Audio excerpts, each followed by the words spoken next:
भाऊंना तन्वीच्या या गोष्टीचा खूप आनंद झालेला आहे की मागच्या भाऊच्या धक्क्यावरती ज्या ज्या टिप्स त्यांनी तन्वीला दिलेल्या होत्या त्या सगळ्या टिप्स त्यांनी या आठवड्यामध्ये फॉलो केलेल्या आहेत. म्हणजे त्यांनी ग्रुप क्रिएट केला, प्रत्येक सदस्याशी बोलून त्यांनी आपला कोणता ग्रुप करता येईल, त्याला कोणतं नाव देता येईल हे सगळं ठरवलं. आणि ज्या पद्धतीने कॅप्टन्सी टास्कमध्ये करण ज्या पद्धतीने त्यांचा पाय ओढत होता तिथे त्यांनी वुमन कार्ड प्ले न करता त्याला बरोबर बोलत त्याच्याशी त्यांनी स्वतःला करणच्या तावडीतून सोडवलेलं होतं. किती जोरात त्यांनी त्यांचे पाय धरलेले होते तरी सुद्धा त्यांनी तोंडातनं एकही शब्द काढलेला नाही.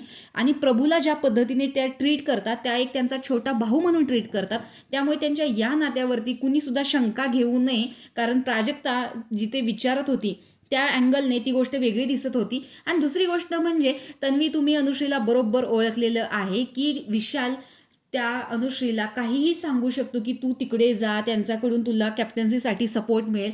आणि या गोष्टीचा विचार करून अनुश्री इकडे येऊ शकते आणि आपल्याशी चांगलं बोलू शकते. ही सुद्धा त्यांची एक स्ट्रॅटेजी असू शकते. या गोष्टी तुम्ही तिच्या बरोबर ओळखलेल्या आहेत. त्यामुळे तन्वी, मी खरंच तुमचं या इथे अभिनंदन करतो. आणि तुम्ही ज्या काही गोष्टीवर या घरामध्ये आत्ता या वीकमध्ये बोललात त्या सगळ्या करेक्ट मुद्द्यावरती बोललेला आहात. मग तो तुमचा प्राजक्ताशी झालेला वाद असू दे, अनुश्रीशी झालेला असू दे, किंवा विशालसोबत झालेला असू दे, रुचितासोबत झालेला असू दे, तुम्ही करेक्ट मुद्द्यावरती बोललेला आहात. म्हणजे तुम्हाला ह्यावेळेस कळलं की कुठे रबर ओढायचा आहे आणि कुठे तो सोडून द्यायचा आहे. म्हणजे तुम्ही बिनकामाचं बोलत नाही सुटलात. आणि मला तुमची ही गोष्ट सगळ्यात जास्त आवडली की मागच्या भाऊच्या धक्क्यावर जे जे मी बोललो ते तुम्ही खूप लक्ष देऊन ऐकून तुम्ही या आठवड्यामध्ये तुमच्यात खूप मोठे बदल केलेले आहेत. त्यासाठी मी तुम्हाला ॲप्रिशिएट करतो. तर तन्वीने खरंच या आठवड्यामध्ये खूप छान असे तिच्यामध्ये बदल केलेले होते. तिने बिनकामाची कुठेही आरडाओरड केली नाही, स्वतःची ड्युटी स्वतः केली.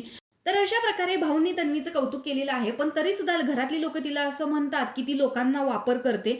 तर वापर इन द सेन्स असा काय करते हे मला तरी अजून कळलं नाही. तुम्हाला कळलं असेल तर कमेंट बॉक्समध्ये नक्की सांगा. भाऊचा धक्का तुम्हाला कसा वाटला हे सांगायला विसरू नका. अशाच बिग बॉसच्या नवनवीन अपडेटसाठी आपल्या चॅनलला सबस्क्राईब करा. तोपर्यंत बाय.